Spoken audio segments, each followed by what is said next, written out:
할렐루야. 오늘 시간 하나님의 큰 은혜가 가득 넘치기를 주님의 이름으로 간절히 축복합니다.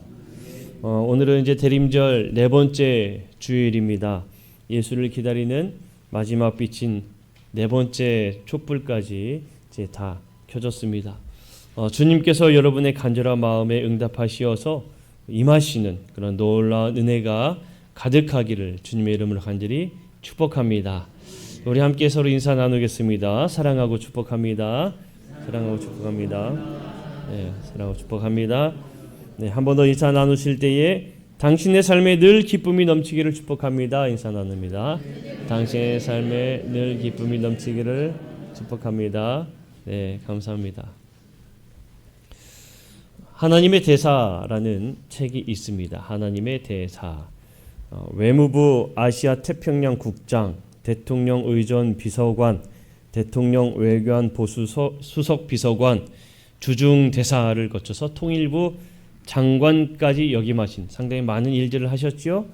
김하중 장로님이 쓰신 책입니다. 하나님의 대사. 이 책에 김하중 장로님의 그 고백 중에 일부분을 좀 함께 나누고자 좀 발췌를 했습니다. 외무부에서 아시아 태평양 국장과 장관, 특별보좌관 등의 이 공직 생활을 하면서 김하중 장로님은 대통령에 대해 가진 생각이 일반 사람들과는 크게 다르지 않았다고 해요. 어떤 생각이었는가 하면 대통령은 대한민국 최고의 권력자니까 자신이 원하는 것을 다 할 수 있겠지 이렇게 생각을 하셨다고 합니다. 그런데 이 3년 8개월간의 청와대 생활을 통해서 김하중 장로님은 대통령이 한 나라의 최고 권력자임에도 불구하고 할 수 없는 것이 너무 많다는 것을 알게 되었다고 그래요. 국민 여론이 있고 야당이 있고 언론이 있고 시민단체가 있어서 생각대로 할 수 없었다라는 겁니다. 여러분 여기서 오해를 하지 마시기를 바랍니다. 지금의 우리나라 정세가 조금 혼란스러운 가운데 있어서 제가 이거를 두둔하기 위해 이 김하중 장로님의 이야기를 하는 게 아니에요. 중요한 건 이 다음의 고백입니다. 이게 중요한 내용이에요. 그런 모습을 보면서 김하중 장로님은 이렇게 생각을 하게 되었다고 해요. 대통령도 할 수 없는 것이 저렇게 많으니 나는 도대체 누구를 의지해야 하나. 정말 하나님께서 도와주시지 않으면 내가 하고 싶은 일을 못하겠구나. 이제는 온전히 하나님만 믿고 가야겠다. 하나님도 믿는 척하고 세상도 바라보고 하다가는 아무것도 안 되겠다. 여러분 이게 중요한 제가 나누고자 하는 말씀이에요. 김하중 장로님의 마음에 이 마음을 굳게 갖게 된 겁니다. 하나님만 믿어야 되겠다. 하나님만 믿어야 되겠다. 이 굳은 마음을 갖습니다. 그리고 두 발 모두 하나님 쪽으로 옮기기로 결단을 하십니다. 무슨 일을 하든지 사람을 바라보고 사람에게 의지하기보다는 하나님께 모든 것을 맡겼다고 그래요. 이렇게 청와대 근무를 계기로 해서 김하중 장로님의 믿음이 서서히 더욱더 깊어지게 되는 오히려 그러한 계기가 되었다고 합니다. 사랑하는 성도 여러분, 하나님이 아니면 할 수 있는 것도 믿을 수 있는 것도 아무것도 없음을 꼭 믿으시고 기억하시기를 축복합니다. 오직 하나님께로 여러분의 마음을 두시기를 간절히 축원합니다. 여러분의 두 발을, 여러분의 마음을 하나님께로 향하십시오. 그러면 반드시 하나님께서 이루실 줄로 믿습니다. 우리는 성장과 풍요를 향해서 참 열심히 노력해왔고 끊임없이 달려왔습니다. 엄청난 부를 축적할 수 있었고요. 놀라운 경제 성장을 이루기도 했습니다. 예전과 한번 비교해 보십시오. 얼마나 많은 성장을 이루었는지 모릅니다. 하지만 이루어진 그 성장만큼 우리의 삶과 우리의 정서가 더욱더 풍성해졌다고 말하는 사람은 많지 않다는 문제가 있습니다. 그보다 오히려 상대적인 빈곤, 상대적인 박탈감, 그러한 것으로 고통을 호소하는 소리가 오히려 더욱더 커지고 있는 이 시대를 우리가 살고 있다는 거예요. 그래서 우리는 큰 것과 엄청난 것을 추구하고 바라보기보다는 오히려 작은 것 그리고 사소한 것에 더욱더 귀를 기울일 필요가 있겠다라는 겁니다. 오늘 우리가 함께 본 미가 5장 2절 말씀에서 베들레헴 에브라다야 라며 시작하고 있습니다. 베들레헴 에브라다, 이 베들레헴은 이 작은 마을입니다. 네, 이 작은 마을을 지금 현재 미가는 이 무대 중앙으로 인도하고 소개하고 있어요. 예루살렘 남서쪽으로 8km 떨어진 이곳은 남쪽인 네겝으로 향하는 주요 고속도로 바로 옆에 위치하고 있다고 합니다. 뭐 어디에 있든 우리에게는 중요한 건 아니에요. 근데 여러분, 이 베들레헴은 상당히 작은 도시라고 합니다. 근데 이 베들레헴 출신 중에 정말 유명한 사람이 있습니다. 그 유명한 사람이 누가 있을까요? 바로 다윗입니다. 다윗이 이 베들레헴의 출신이에요. 그런데 지금 이 미가는 현재 이스라엘을 다스리고 있는 다윗의 뒤를 이어가고 있는 그 통치자들이 하느님의 백성으로서 이 역사적인 의미를 상실했다라는 거예요. 그래서 다시 새로운 다윗을 얻기 위해 이 베들레헴이라는 작은 마을로 돌아가야 한다는 것을 지적하고자 이 다윗과의 연결점인 작은 마을 이 베들레헴을 바로 이 무대의 중앙으로 불러오고 있는 것입니다. 미가는 현재 그들에게 있어서 희망은 상실되었다라고 보고 있어요. 하지만 이 베들레헴 에브라다야라며 이 베들레헴을 이야기하며 하느님의 계획은 현재를 넘어서 이어진다라고 선포하고 있는 것입니다. 하느님은 이스라엘을 위한 새로운 통치자에 대한 희망을 갖고 계신 거예요. 이 통치자는 여호와를 위해 올 것이고 그는 현재 이스라엘 통치자들과 달라서 하느님의 계획을 성취하고 하느님께 순종할 것이라는 겁니다. 이 새 통치자가 누구일까요? 바로 예수 그리스도라는 겁니다. 이 예수 그리스도가 바로 이 새로운 통치자라는 거예요. 예수를 통하여 하느님의 통치가 이스라엘을 넘어서 예수를 믿는 모든 사람에게 이어지는 놀라운 역사가 이루어지게 된 줄로 믿습니다. 그 통치는 어떤 통치냐? 미가 5장 5절 말씀에서 이렇게 선포하고 있습니다. 우리 노란 글씨로 한번 함께 읽어봅시다. 시작. 이 사람은 평강에 될 것이라. 아멘. 이 사람은 뭐가 된다고요? 평강이 될 것이라. 이 사람은 우리의 삶의 평강으로, 이 평강이 샬롬으로 임하신다라고 말하고 있는 겁니다. 이 평강은 어떤 평강이냐? 잠시 이루어지고 있는 잠시의 평강이 아닌 하느님의 통치로 이루어지는 완벽한 평강을 말하고 있는 겁니다. 하느님이 통치하는 평강, 온전함을 이루는 평강, 그 평강이 될 것이다 라고 선포하고 있습니다. 사랑하는 성도 여러분, 하나님의 통치 안에 사는 삶이 되시기를 간절히 축원합니다. 거룩한 하나님의 백성으로 사시기를 간절히 축원합니다. 이는 무엇으로, 누구로 이루어진다고요? 오직 예수 그리스도로 이루어짐을 믿으시기를 간절히 축원합니다. 예수를 통하여 이러한 평강이 어떻게 이루어졌는가?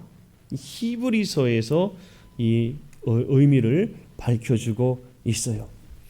하느님이 예비하신 몸을 제물로 삼아 자신을 드리신 예수 그리스도의 제사, 이 제사는 하느님이 기뻐 받으실 수밖에 없는 제사로 고백되어지고 있습니다. 왜냐하면 이 제사는 온전한 순종이 있는 순종의 제사였기 때문에 하느님께서는 기뻐 받으신다라는 거예요. 히브리서 10장 6절 말씀에 우리가 본 말씀인데 이렇게 이야기합니다. 한번 함께 읽어볼까요? 시작. 번제와 속죄제는 기뻐하지 아니하시나니. 번제와 속죄제는 기뻐하지 아니하시나니. 그리고 이어서 또 한 번 더 말씀합니다. 번제와 속죄제는 기뻐하지 않는다라는 이야기를 한 번 더 이야기하고 있어요. 번제와 속죄제는 무엇일까요? 하나님께서 이스라엘 백성들에게 제정하신 제사의 방법입니다. 하나님께서 왜 이스라엘 백성들에게 이 제사의 방법을 알려주었겠습니까? 너희들은 이 제사를 통하여 거룩한 백성이 되어 나의 백성됨을 알아라 라고 하나님께서 직접 이스라엘 백성들에게 가르쳐 주신 거예요. 번제와 속죄제. 너희들의 죄를 회개하고 하나님의 백성으로 거룩한 백성이 되라고 알려주신 겁니다. 그런데 지금 오늘의 말씀 가운데 뭐라고 고백합니까? 번제와 속죄제를 기뻐하지 않는다라고 이야기하고 있어요. 도대체 왜 하나님께서는 알려주신 번제와 속죄제를 기뻐하지 않는다라고 말씀하시는 걸까? 그 의미를 아모스에서 그 의미를 찾아보게 됩니다. 아모스 5장 21절 22절 한 번 더 읽어볼게요. 함께 읽어보겠습니다. 시작. 내가 너희 절기들을 미워하여 멸시하며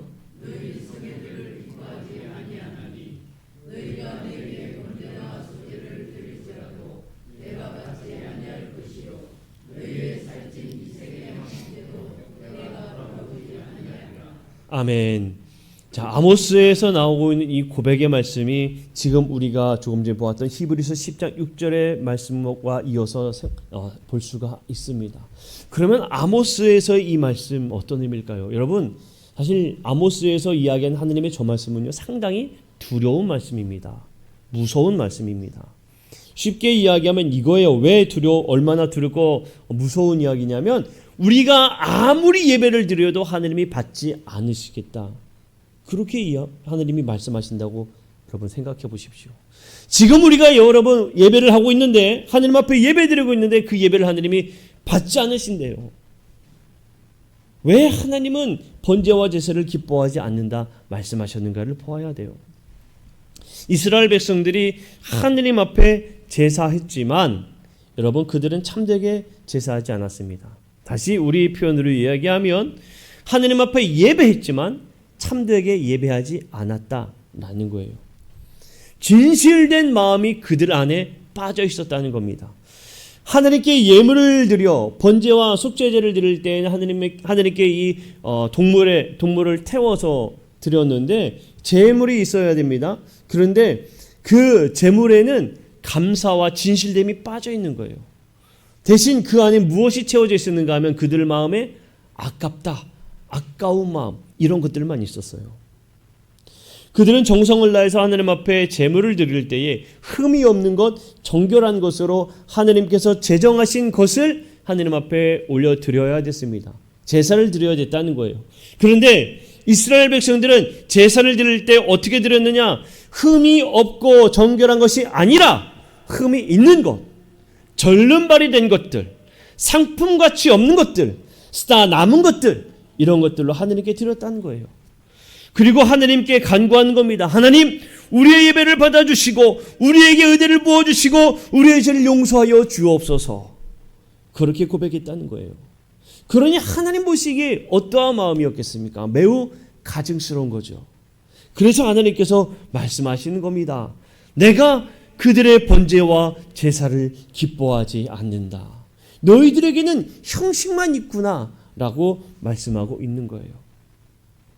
반면에 예수는 그렇지 않습니다. 예수는 오히려 단번에 자기 자신을 드렸다는 거예요. 온전히 흠이 없는 제물이 되어서 하나님의 뜻에 완전한 순종으로 온전한 제물이 되어 하나님 앞에 드려진 순종의 모습을 예수가 그대로 보여주셨다는 겁니다. 그래서 히브리서 10장 10절 말씀을 봅시다. 함께 읽어볼게요. 시작. 이 뜻을 따라 예수 그리스도의 몸을 단번에 들이심으로 말미암아 우리가 거룩함을 얻었노라. 아멘. 예수가 온전한 순종으로 한 번의 희생으로 우리가 거룩함을 얻게 되었기 때문에 하나님께서는 그 제사를 기쁘게 받으셨다는 겁니다. 하나님은 우리에게 바라시는 것이 무엇이냐? 진실된 우리의 마음입니다. 주님을 따라 순종하는 삶, 그것을 하나님께서는 우리에게 바라시는 것이고 원하시는 겁니다. 우리의 두 발이 세상이 아니라 온전히 하나님께로 향한 그 삶을 하나님께서는 원하신다라는 겁니다.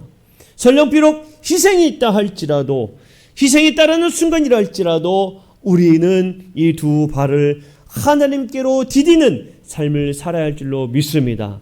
사랑하는 성도 여러분, 여러분들의 두 발을 하나님께로 향하시기를 간절히 축원합니다. 하나님께로 그 두 발을 디딘 그 삶을 사시기를 주님의 이름으로 간절히 축복합니다. 유익한 제자도라는 책이 있습니다. 유익한 제자도. 김용일 목사님께서 쓰신 책인데, 이 책에 김용일 목사님께서는 이렇게 이야기를 해요. 우리는 주님을 따르는 제자로서 마땅히 자기 십자가를 져야 한다. 그렇게 말하고 있습니다. 주님을 따르는 제자로 마땅히 자기 십자가를 져야 한다. 그러면서 이런 내용을 소개하고 있어요. 주님을 잘 섬기는 한 성도가 있었다고 합니다. 그 가정이지요. 한 가정. 잘 하나님을 믿는 그 믿음의 가정입니다. 그런데 그 옆집에 아주 피곤한 이웃이 있었다고 그래요. 그 옆집에 아주 피곤한 이웃이 있었는데, 이 이웃은 어떠한 삶을 살았는가 하면 항상 남을 욕하고 늘 시끄러운 소리를 내고 또 그 집안에서 늘 다툼이 있는 겁니다. 너무나 이 이웃집에서 살기에 너무나 피곤하고 힘든 거예요. 더욱이 그 집 아이들이 남의 물건을 잘 훔쳤는데, 남의 물건을 훔치면 부모는 어떻게 해야 됩니까? 말려야 되잖아요. 근데 말리기는커녕 오히려 거들었다는 거예요.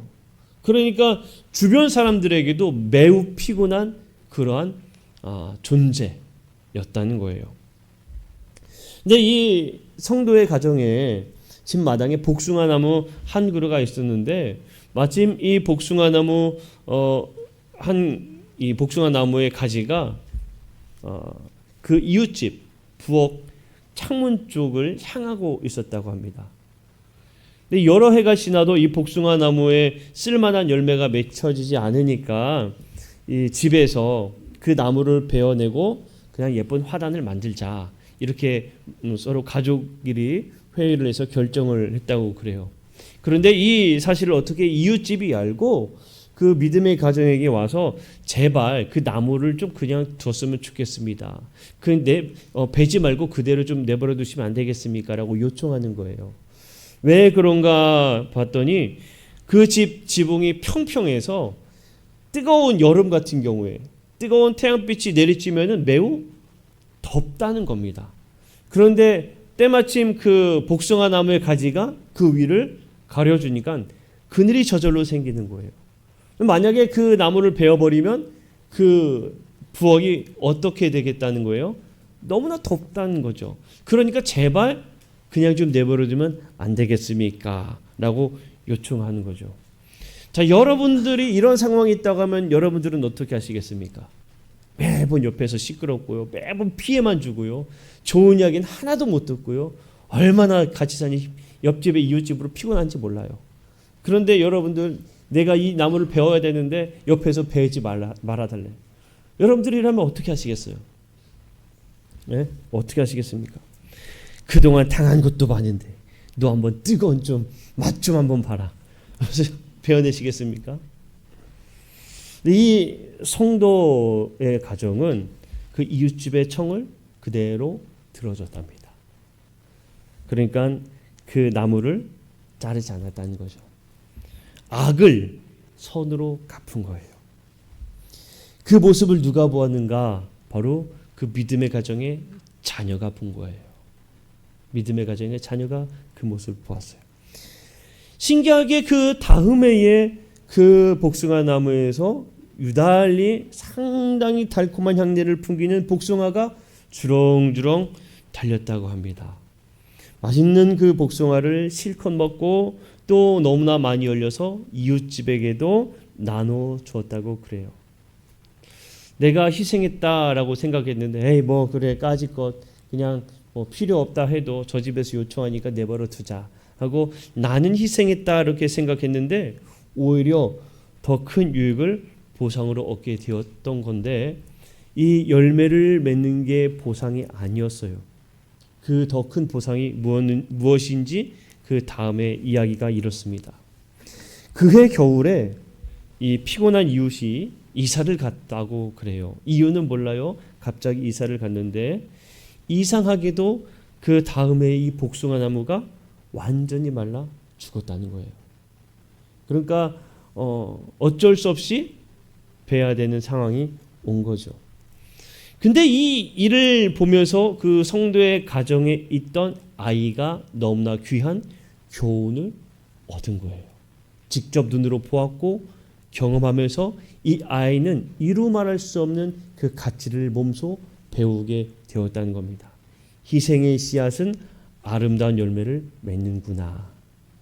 이게 바로 그들이 얻게 된 놀라운 열매라는 거죠. 여러분, 말씀을 정리합니다.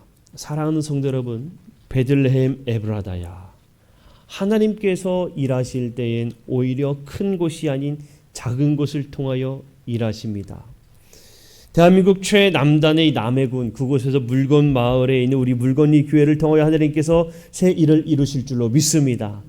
더 나아가서 더 작은 곳, 여러분들 개인의 삶에서 하나님께서 놀라운 일을 이루실 줄로 믿습니다. 두 발을 하나님께로 향하십시오.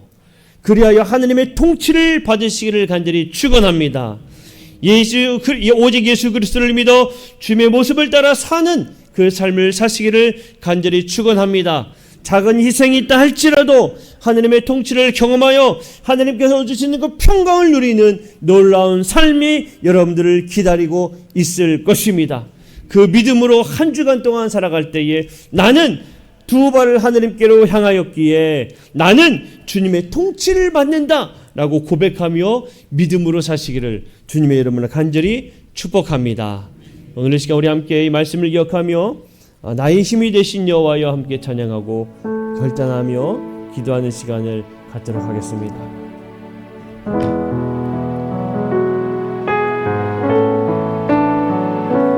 나의 힘이 되신 여호와여, 내가 주님을 사랑합니다.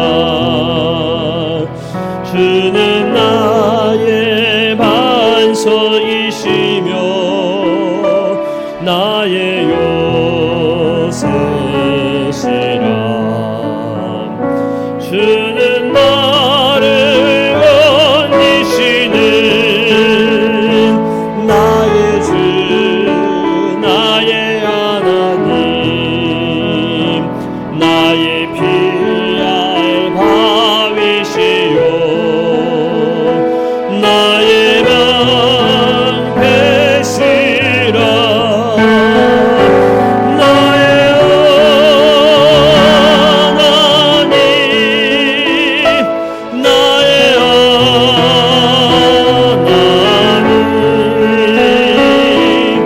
구원의 뿌리시오 나의 산성이라. 나의 하나님,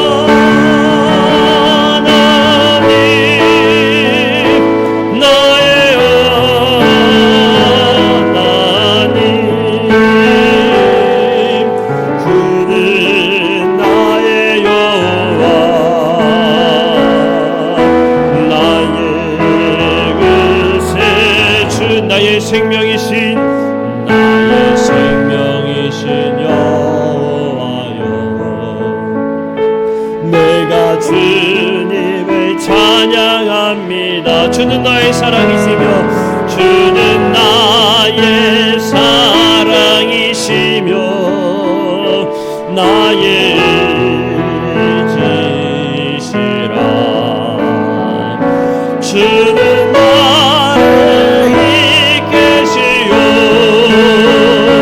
주의 인도하시며 나의 생의 목자 되시니 내가 따르리. 아멘. 나의 하나님,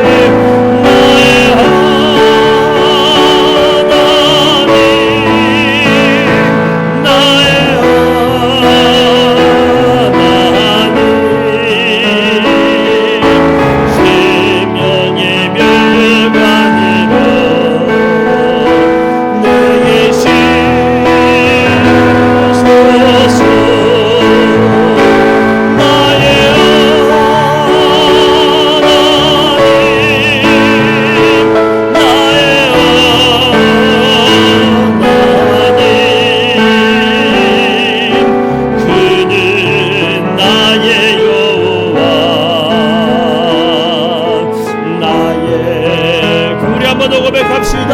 나의 하나님, 나의 하나님,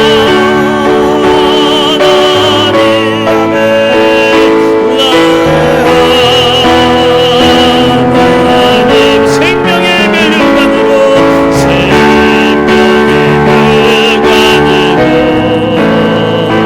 내게 쓰소서.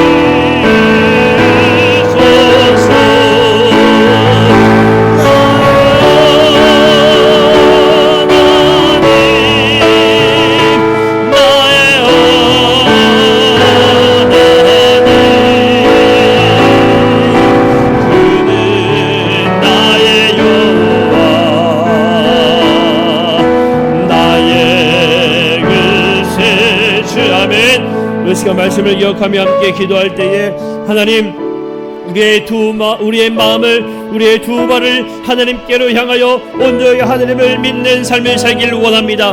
우리가 두 발을 하나님께로 향할 때에 주님께서 우리